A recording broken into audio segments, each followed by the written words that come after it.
All right, thanks very much, everybody, for being here. First and foremost, I must say thanks to you for showing up. If nobody showed up, we'd have no event. Thanks very much for Hans for your part in making this happen. Thanks to Chris and Lawrence for your excellent contributions. And that's it. I'll just get going.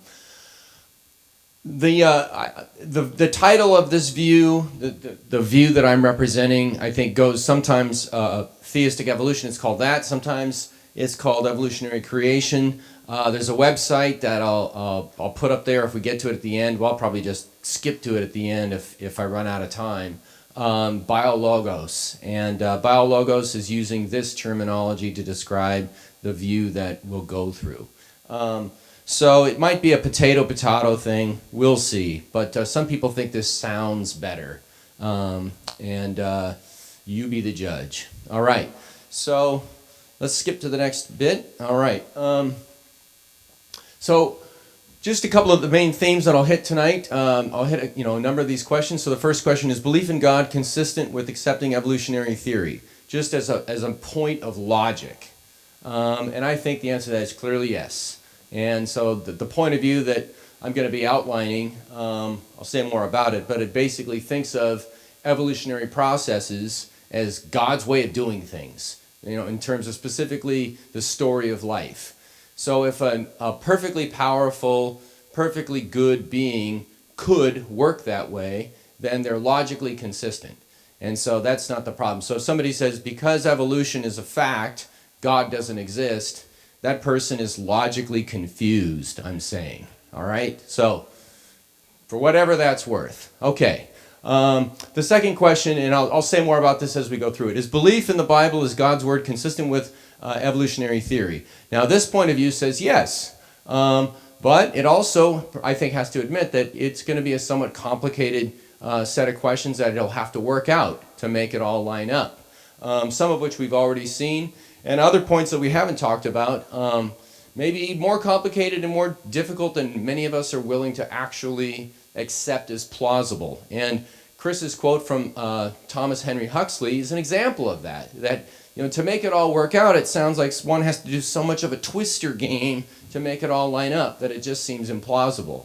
But I'll just remind everybody, sometimes when you're dealing with a whole library of ancient texts that are coming out of a very different cultural situation, sometimes things are complicated to make them all line up in a way that makes sense. And sometimes doing that is actually beyond our capacity because we are in a very different cultural context from the cultural contexts in which these texts took place. So it might turn out that some of the resonances and connotations of ancient Hebrew will always be lost to us modern English non-Jewish people. That might be the case. And so that's just one thing that's part of this challenge of trying to be 21st century American English speakers and transporting ourselves into a world that is in many ways very different from the one we live in. So I think that's part of what's involved in the complications here.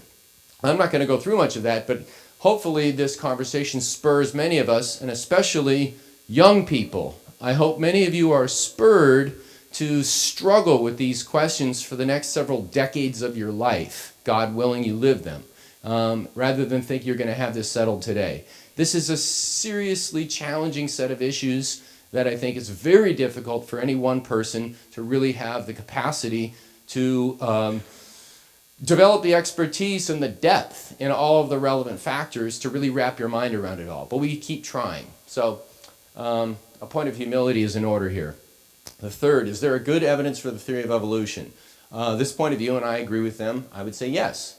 But if anybody says that they've proven the theory to be true, I think they're also just confused. And oftentimes you'll hear this, science doesn't prove big theories and hypotheses to be true. It shows that these hypotheses and theories are the best fit to the data we have. And then they keep working. And so think about whatever you've learned in your life about what's involved in good scientific method. And keep that in mind as we talk about what the evidence for a theory like this would what would it do for us in terms of the reasonability of our beliefs? And we'll talk more about that a little as we go, but it's mostly I'm just going to spur you to keep these questions in mind as you learn more about the various points in question. All right, the next question. What about human evolution and Christian beliefs about the image of God, Adam and Eve, and the fall? I think that the evolutionary creation point of view definitely has some helpful things to say about these questions, and that these, let's say, parts of traditional Christian doctrine and parts of doctrine that's based in learning from the authoritative teachings of the Scriptures, that our beliefs as Christians can be enriched about all of these topics by looking at human beings from an evolutionary point of view. But again, some of these doctrines are complicated in a way that may be disturbing. In which case, well, don't believe evolution about us. Just don't believe it. That's fine. We're free to reject it. And that may be something that you come to after an honest and faithful struggle with the questions. But if you find yourself looking deeply into the relevant evidence regarding claims of human evolution and find yourself to be convinced that this actually has merit, I'm here to tell you that don't think that it has undermined the legitimacy of believing that we bear the image of God. Don't think that it has undermined the legitimacy of believing that when Genesis talks about Adam and Eve, Genesis talks about Adam and Eve from an authoritative standpoint. And don't believe that accepting human evolution logically rules out accepting the doctrine of the fall. It does not. And so how it impacts it is another question. And I think it may take some careful sorting through in order to see that.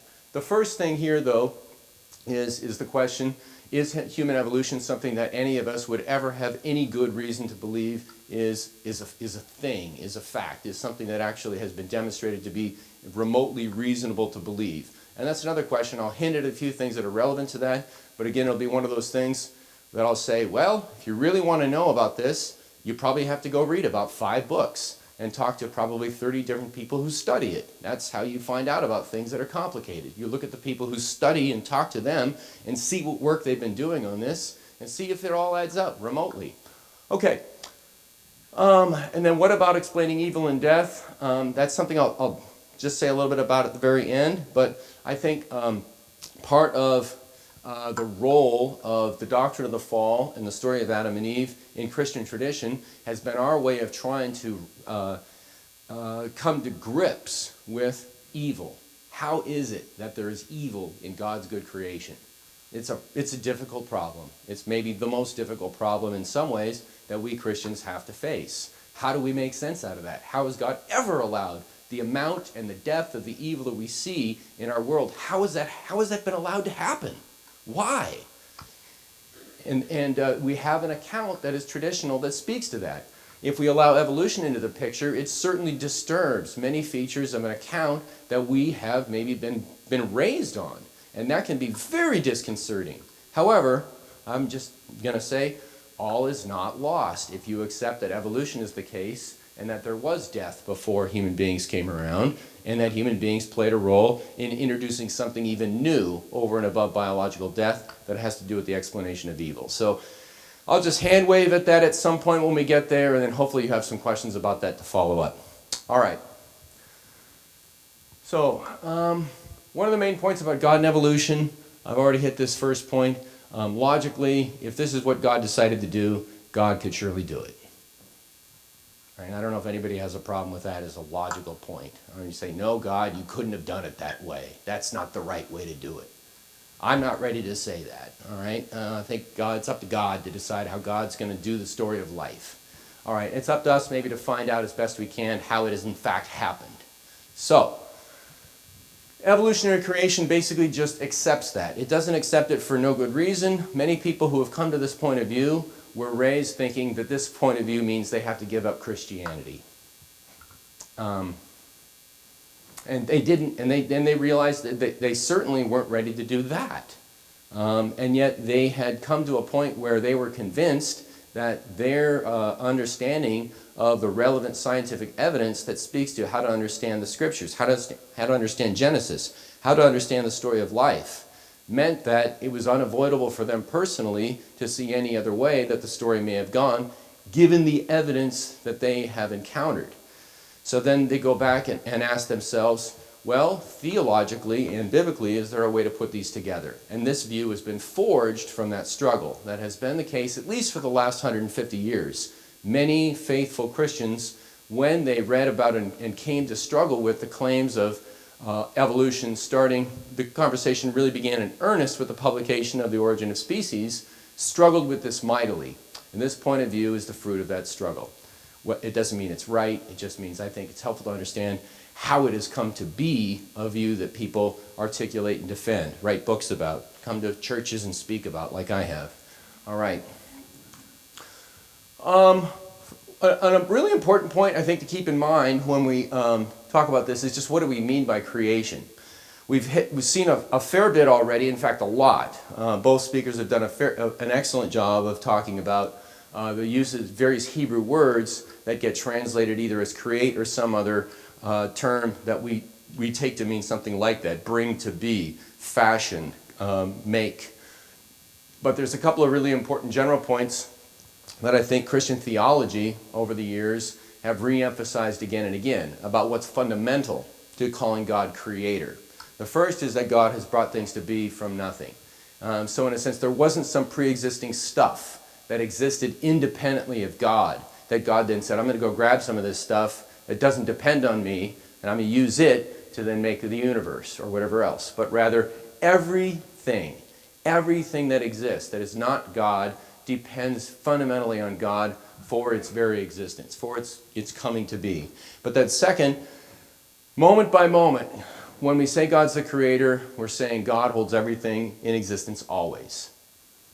Never does anything exist without God holding it in its existence at every moment. And when we say God's creator, in Christian history, people have meant that. And third, that God cooperates with this.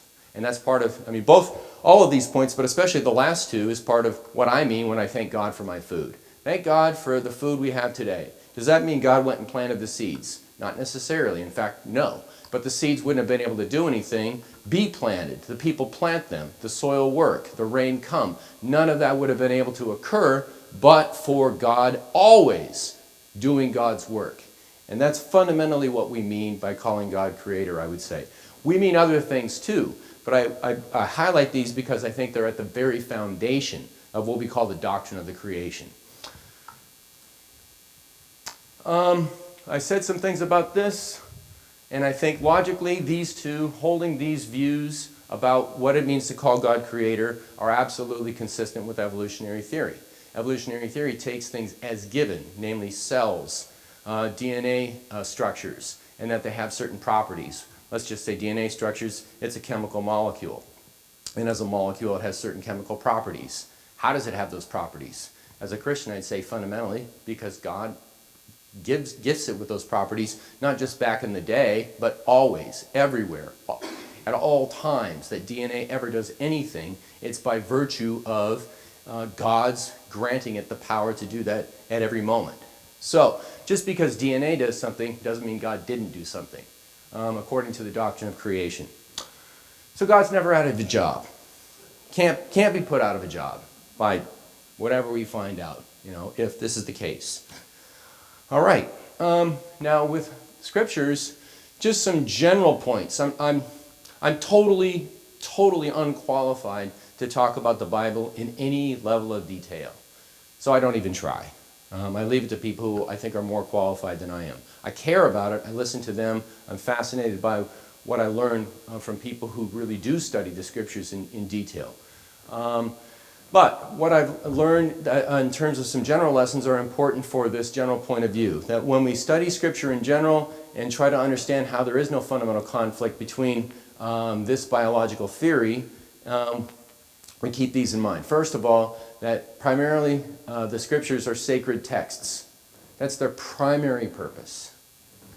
They also do talk about history, and they may even talk about scientific history in this sense. History as science studies it. But that is not the primary goal of the texts. The third point is also important here. Now, I'm just saying this is what somebody who defends this point of view, I think, really has to say in order for the view to make sense. The other question is this actually true about the nature of Scripture? And I think we all have to struggle with that question. The second point, that in being sacred texts, their primary goals are theological and pastoral. Third, that they are texts, especially Genesis, but not only Genesis, but that have come to exist as texts in an ancient context. And they speak to ancient people in the terms that those people can understand, and as Lawrence did a really nice job pointing out, the language that they spoke, and in ways that that language spoke to them. Our context is in many ways very different, and that doesn't necessarily lead to any particular lessons, but I think we can miss so much if we forget that and don't appreciate it. And if we don't know much about that ancient context, we can't really appreciate it. You can't appreciate things you don't know much about. And so that's a challenge for us in reading many of the scriptures, is to understand enough of the context of the people and the stories, and where that text came to be as a text, whom it spoke to, in order to appreciate this fact. This is just one book that tries to do that for Genesis 1. I don't endorse everything about this book. It's a fine book, but it does a really nice job with this Hebrew word bara. So that's all I'll say. If you're really interested, go check it out. It's not that long. And you don't have to agree with it, but of course. So some other keys about this that are related to it. The Bible is not one text. The Bible is a collection of different texts. I think we all kind of know that, and we think God is the author of the text. Well, I don't know if we really believe that. I think we believe God is the author of the text, but human beings are also played a role, right? So the evangelists, for example, if we say the Gospel of Mark, are we talking also about one of Jesus' disciples or a disciple community having a role in the writing down of that text? I think we are. So we're talking about the Holy Spirit working with human beings in order to produce any of these texts. That's really important. How it's important plays out in the reading of different texts. But I think if we forget this point about the scriptures, we actually risk misunderstanding them. And I think we owe it to God to try to understand God's word as God has revealed it through human beings. So one example of some important points that are relevant here is the purposes of different texts and their literary genre. So we've talked a fair bit about early Genesis already, but think about when you read Leviticus, or when you read the Psalms, or when you read the Gospel of John, how different in many ways those texts feel when you read them. They're not the same kind of text in all ways. They work differently, and they are addressing some different points. They're also addressing many points that are in common. And so that's part of a challenge of sorting out how different kinds of texts talk about the same thing but do it in a different way. All right, I've already talked about some of the historical context, so we'll skip to the next point. So, I'm going to go through a number of things that I have on these slides. Evidence for evolution. Part of setting up even the discussion, which is going to be very broad brush, hand-wavy sort of discussion about the evidence for evolution, is just when people say that, what are they talking about?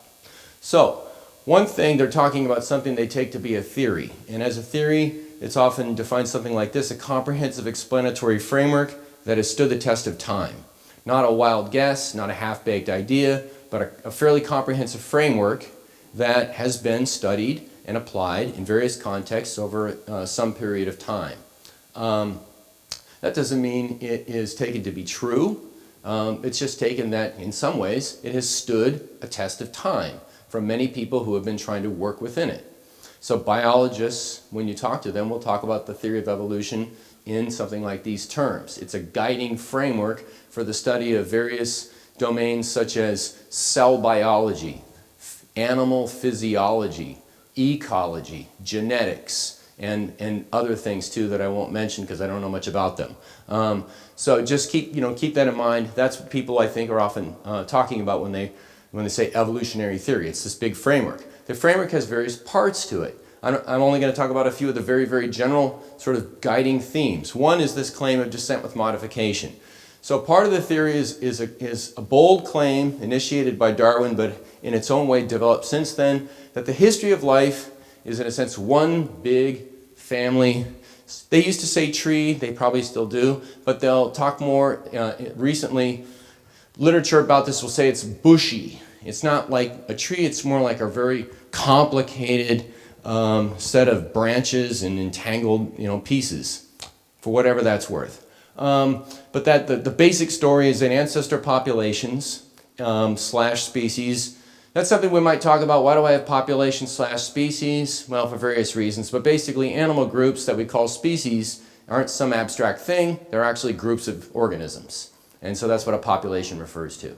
And just like we experience in our life, there's a population of human beings that gives rise to another generation, which itself is another population of human beings. And we call them one and the same species, in part because we refer to their ability to reproduce successfully.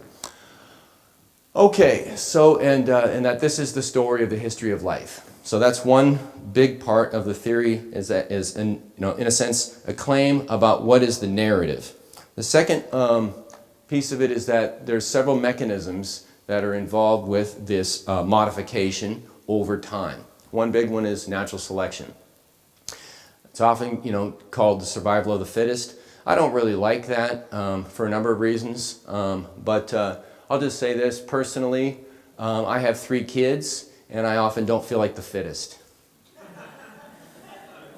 But I'm just good enough.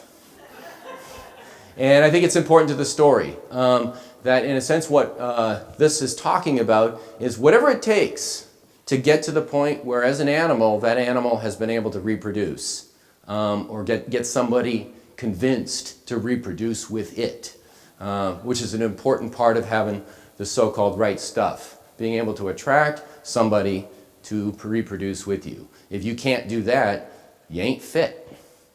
All right? So, now what's being selected is a number of different things, and there's whole debates about this within the literature. But part of what's being selected are whatever it is that is what we call the hereditary material that has to do with whatever traits we develop. All right, so that's the whole study of genetics, but how genetics are involved with the traits we develop, such as, can you fight off a disease? Can you do it? Well, one part of being able to do it is having some kind of genetic material that allows us to grow bodies that then either can successfully fight it off or not. And if we don't fight it off when we're little, we don't reproduce. We die. Thank God we've gotten better at helping kids grow to an age where they can fight off these diseases. So there's less infant mortality than there used to be in many places. So if you make it through the filter, then in a sense you are fit enough. And then this has an effect over time, over thousands and thousands and thousands and thousands of generations that are reproducing. If they're able to reproduce, it meant that they made it through that natural selection filter. So there's just a couple of things that are involved here that I also, foraging, how does foraging go for you, et cetera, that I've met. So I'll just mention it right now. Part of the whole problem of evil question, and you ask yourself this, is this an appropriate way for God to bring about diversity in life? So just ask yourself that. I'm not going to have you shout it out. I want you to shout it out. I'm a teacher, so I like to get people's responses. Right? Some people say, no, that's wrong for God to work that way. That's evil, to use death and the filter of reproduction to bring about the diversity of life over time. And that only that happens if it happens because of Adam and Eve. Only because of that could God appropriately use this to reproduce life. And I would say, personally, I'm not ready to say that. I'm not ready to say that God is subject to my moral evaluation such that I cannot accept this as the way a good God would have ordained the story of life to be. So we'll see. Let's see what the evidence says about how the history of life has gone, and what does the evidence that we can study. And let's try to study it from as open a mind as possible, given that we are influenced by various worldviews we bring to the table, as Chris very well pointed out. But if we study the history of life and try to find out about what selective processes can tell us about whatever it is we could do to understand the history of life, let's see what that shows us. And then we might find out, if we follow the evidence, maybe how God has deemed it appropriate to ordain the history of life. So, okay. I laid it on a little thick there, I'm sorry. Okay, genetic drift, I'm not going to talk about that, I can't really explain it, but it's a slightly different mechanism for how genetic variation is thought to occur in animal populations and, well, other populations as well. And it's a slightly different mechanism for that than selection is. If you read about evolution, you'll start to run into that, and then we got to figure it out. There is no descent with modification if there isn't genetic variation.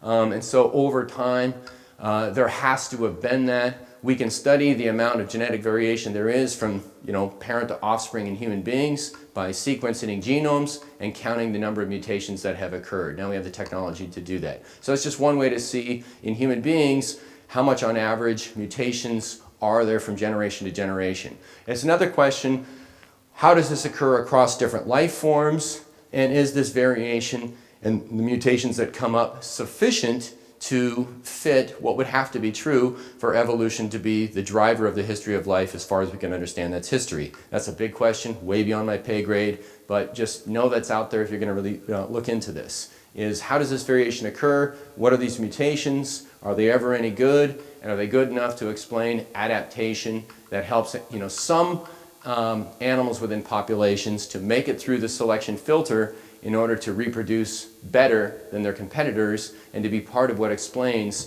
this diversification of life over time. Okay, that's my way of saying if we really want to understand this, we probably need to study it in several classes, right? And really look at a lot of these questions in detail. Further, evidence for evolution. Now, I really haven't even talked about evidence. I've just talked about what the theory, what are some of its basic concepts. Now, some point to this notion of biogeography as basically a classification of the observation of animal groups and where they are, and claim that the patterns of how different animal populations have come to exist in different places and to some extent over different times is consistent with what the theory of evolution says about what the story of life would be like. So part of this is that, let's, for example, now Lawrence may be able to tell me much more about marsupials than I know, because he may have actually you have lived in Australia, haven't you? And are there marsupials in New Zealand? Yes. Yes. Also introduced. But the introduced, okay, that's interesting. Now, I don't even know what to do with that, but I just know that's interesting. They're a pest, okay. So there are mammals that are adapted, all kinds of different marsupial mammals in Australia from what I know. Predators, prey, big ones, small ones, and they occupy many different ecological niches. Now we may have some of those very same ecological niches in North America, but we don't have marsupials that occupy those niches. We have other kinds of mammals. And so one way of trying to explain that is to say, some point way back in the day, some marsupial mammals made their way to Australia, and the placental mammals did not, and then the marsupial mammals diversified in this isolated island continent.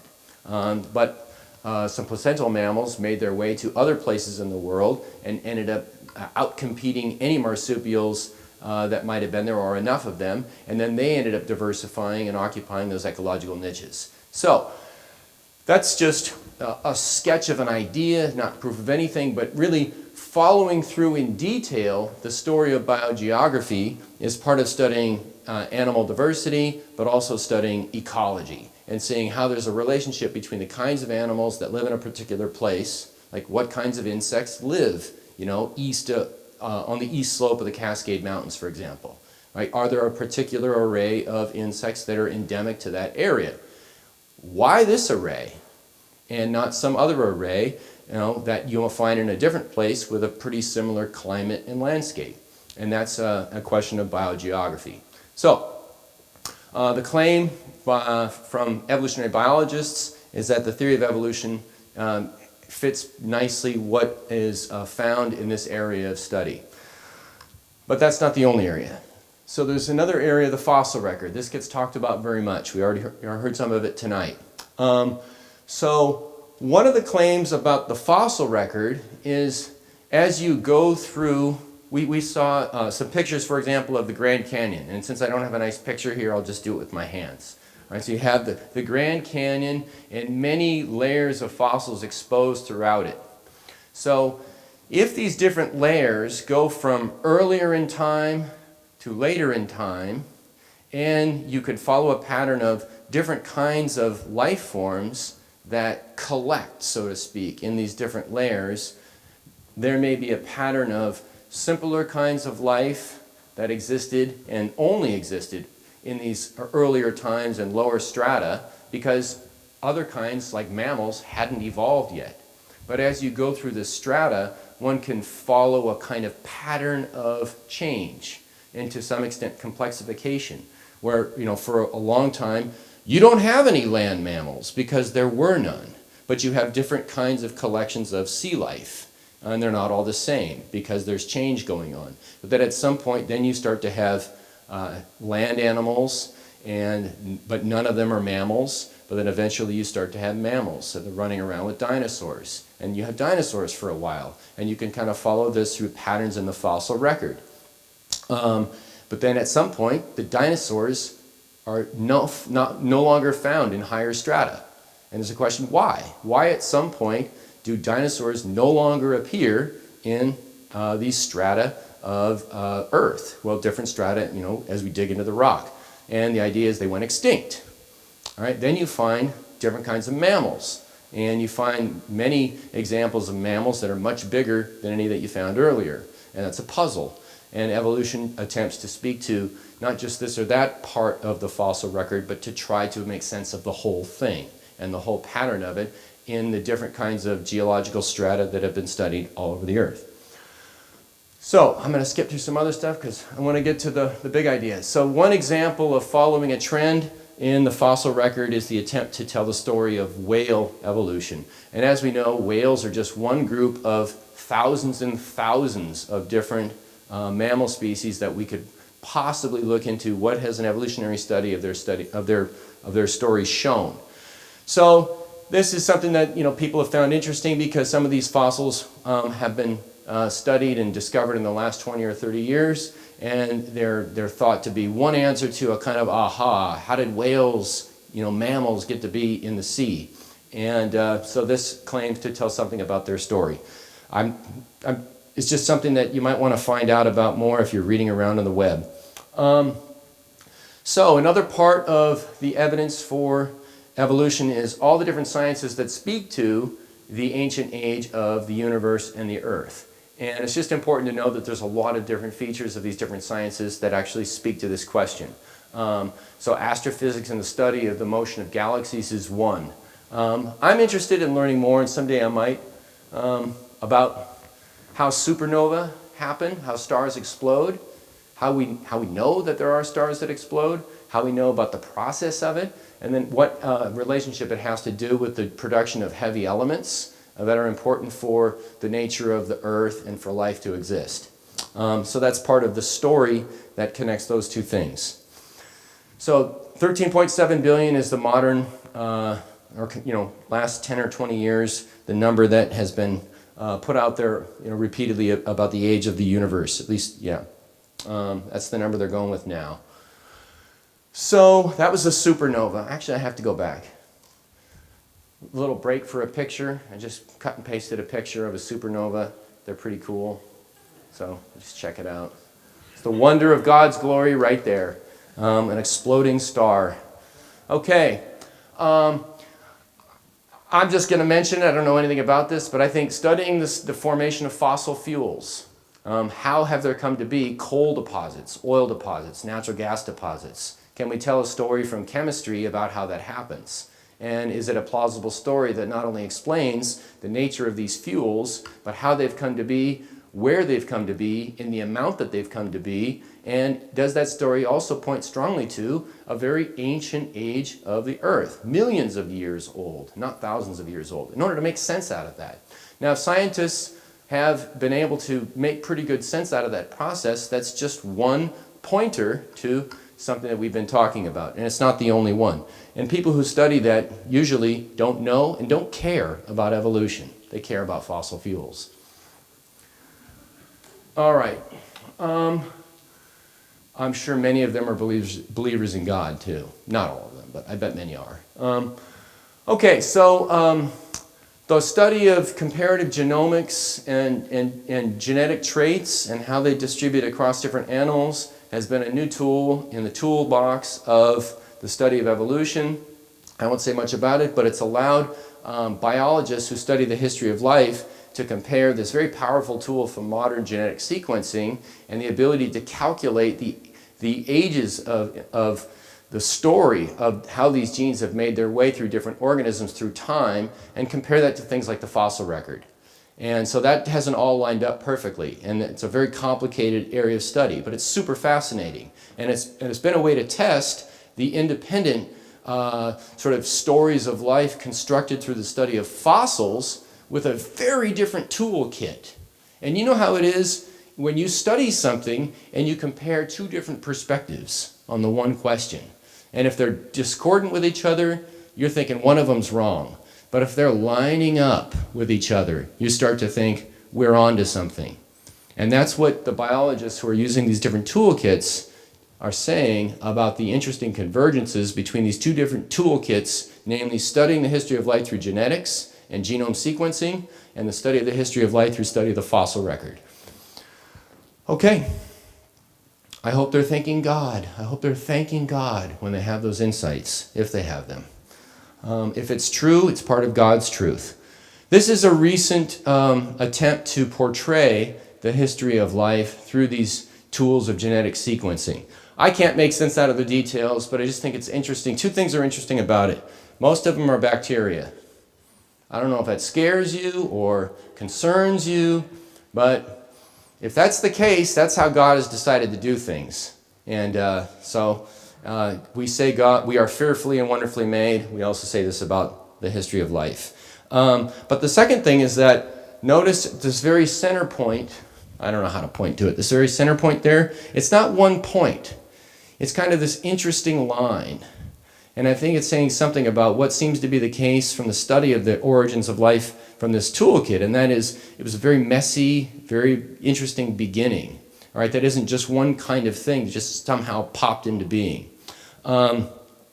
So just keep note of that if you continue to follow these sorts of things and see how that conversation develops. So what about humans? Well, I'm just going to say this, and I want to skip to the theological stuff. So I'm just going to say a couple things about the fossil trail, and that is there aren't that many hominin fossils, but saying that there aren't that many means there aren't hundreds of thousands. It's more in the order of thousands of different fossil specimens. And most of them are teeth. Very few full crania and very, very few remotely full skeletons. So that is a fact. But given the amount of evidence from the fossil record that has been able to be studied here, those who study this think that they've been able to come up with reasonably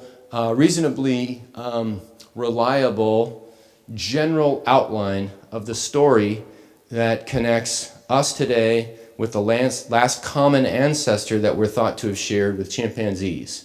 All right, so nobody is saying that we've evolved from ancient chimpanzees. The claim is they didn't exist either, 5 to 7 million years ago, and nor did we, but our ancestors maybe did. And one way of trying to study that is by following the story in the fossil record of what seems to be the development of bipedal capacities. All right, so there's a bunch of different specimens there. That raises questions. So if this stuff has any merit to it, it suggests that there's a long story of the history of human beings too. Not nearly as long as the history of life, but pretty long. So it raises a question about Adam and Eve. And we've already seen this brought up. So one question, and I'm just going to put it out there. I won't really explain it, but I'll put it out there and maybe we can talk about it in Q&A, is if, and I'm going to say it this way for a reason, if God has decided to bring us biologically to exist through this process, does it mean we're merely animals? And to that I answer, well, two things are important here. What do we mean by the image of God? And we have to unpack what that means. These are some of the features here.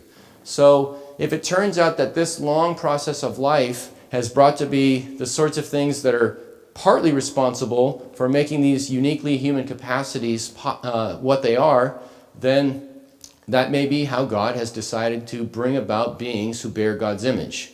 Of course, part of the question that's over and above the pay grade of the biologists is the question of the soul.